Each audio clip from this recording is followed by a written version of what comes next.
patriotic as I am here in the United States of America, the Holgo family dates back to a country named Finland, a country that not many people have heard of until this man came on the scene. And this man is Lauri Markkanen. People used to pronounce his name Lauri, even I did. But his name is Lauri Markkanen, and it's time to put some respect on his name, just like I told the both of you in December of 2022.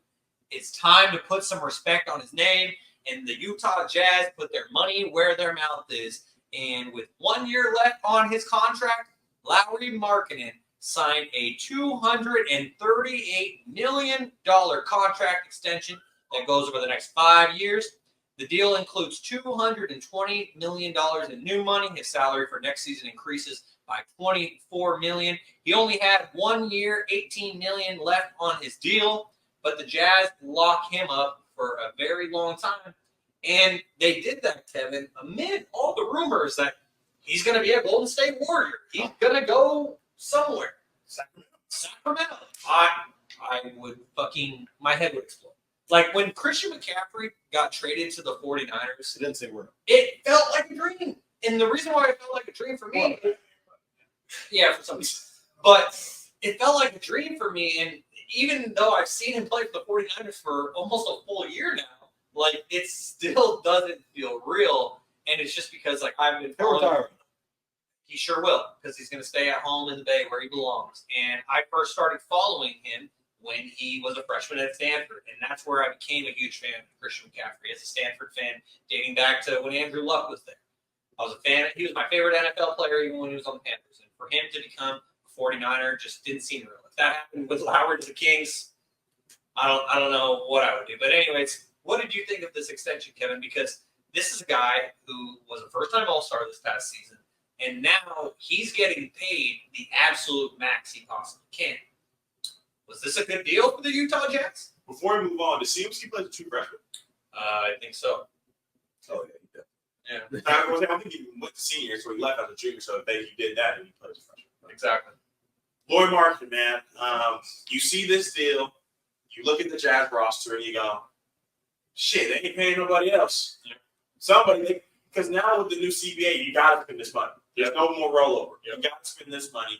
And he signed so late that you ever listened to the Brian Wojhurst podcast. And he was saying, because they waited for long, essentially a no trade, you can't trade this season. So for them to go into this year, knowing that Lauri Markkanen's locked in for another 4 years, you get to finally kind of build this team around. They got a guy in Cody Williams, who Ty and I talked a lot about during the pre-draft process. Could be still at, I think he 11. was up to 8, maybe? I think it was 11. 11? Yeah. So for them to get him at 11, he was a dominant player in college, a two-way defender. They got Keontae George last year, so they're filling this team out with young guys, but they also have guys like Colin Sexton and Jordan Clarkson with 2 years left on their draft 10. So with 2 years left on their deal, do they say, we're going to play the young guys and get these guys out? We saw last year, they started off hot towards the end of the year. The Jazz, the Thunder got their top 10 protected picks, so they say we're going to finish under 9. Yep. Just to play it safe. So is this team in the position to tank for, a predominant guy we talked about earlier in the podcast and a proof flag? Are they going to be in that? This projected draft class is loaded. This lottery, I saw before I came in here that Trae Young said that these guys in the draft were all role players. So you're drafting which role player best fits your team. Yeah, crazy that sounds compared to this next class. He's preaching. So is this team in tank mode, and they're just going to tank and build around Lauri? We've seen him from Cleveland. He really got to flourish. When he was driving to Chicago, when he got to Cleveland, he was playing on the wing. He's not a 4, maybe playing him at the 3. So now they got a guy like John Collins to put him at the 4. So he's playing predominantly the 3-man. So I'm excited to see what Lauri does in this contract. It's a great deal. So man, if the Utah Jazz somehow landed Cooper Flag, that lineup would just be so tall, because they have Walker Kessler, who is already a top 10, top 20 defensive player in the NBA, and you got Lauri, who could play between the 3 and the 4, and you put Cooper Flag in there. What would Cooper play the 4 if Lauri was a 3, or would they flip it? With Evan, they have to flip it. So they can both dress, they can both shoot. physicality wise from day one, it would probably be Lauri. He's a bigger defender. Coop still has that college body. So coming in from day one, I think it'd be the 3-4. That makes sense.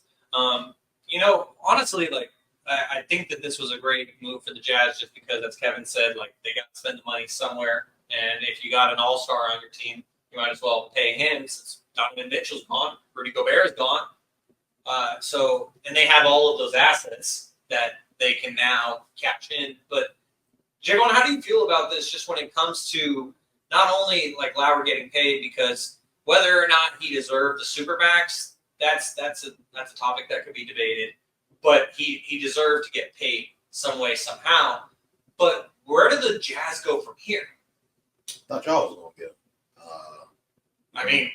Sweepstakes. If we did, can't pay Keegan, but Keegan would probably also be involved in the trade. It would. It was kind of like you got to like not really paying anybody. So who was money to go to? You go to Lauri. Lauri's coming kind of off the down year. Previously was an all-star year before that. But injuries did play a big role. Played a big role into it. Bossman said, "You're not suiting up." Boston, it's a bugger bigger. So it's like Utah. I mean, I don't really know where Utah is as a roster. I feel like they're just a young team with a bunch of ascending assets. Kevin already mentioned Keontae George, who I think is a bucket. You have Walker Kessler, Shaun already mentioned, and Cody Williams, who I thought could have been the top 5 pick, goes 11 or 10 to Utah. They can be feisty. I don't know what they are. I feel like Shaun's kind of already thinking that they're going to be another tanking team based off of their roster. The West is already a juggernaut. It's Lauri and the Knicks. Like Kessler's great, but it's Lauri and everyone else. How good can Utah be? Fighting for a play-in. I don't know if they'll be the worst team in the West, but they'll compete for that 10th spot. You'll need 50 wins for a Lions spot. Yeah.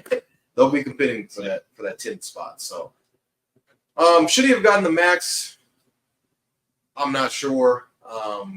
He had one good year technically, but he has the potential to be one of those. Yeah, he has one of the team, the potential to be one of those guys in the league, an all-star, which he has already shown.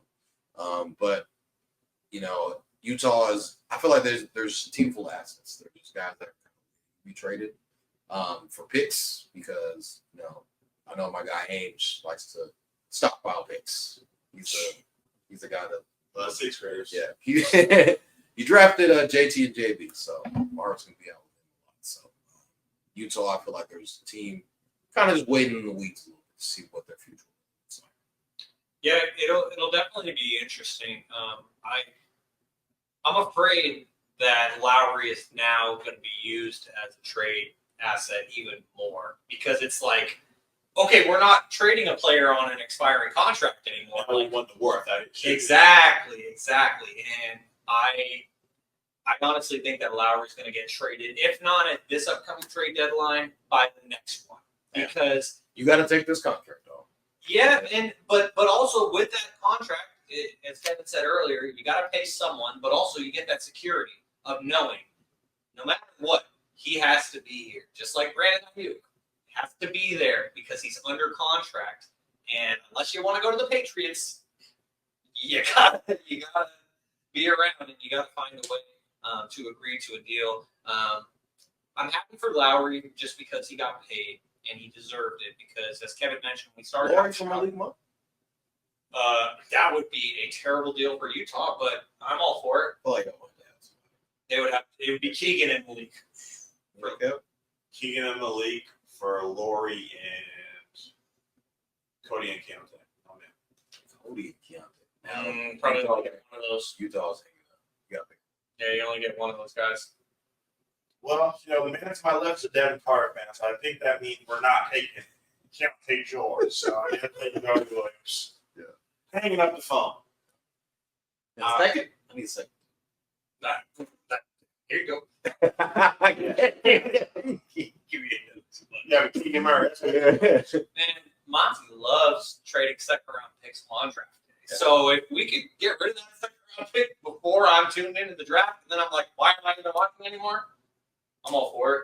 Bring Lauri to set. I'm all for it. As we keep things going here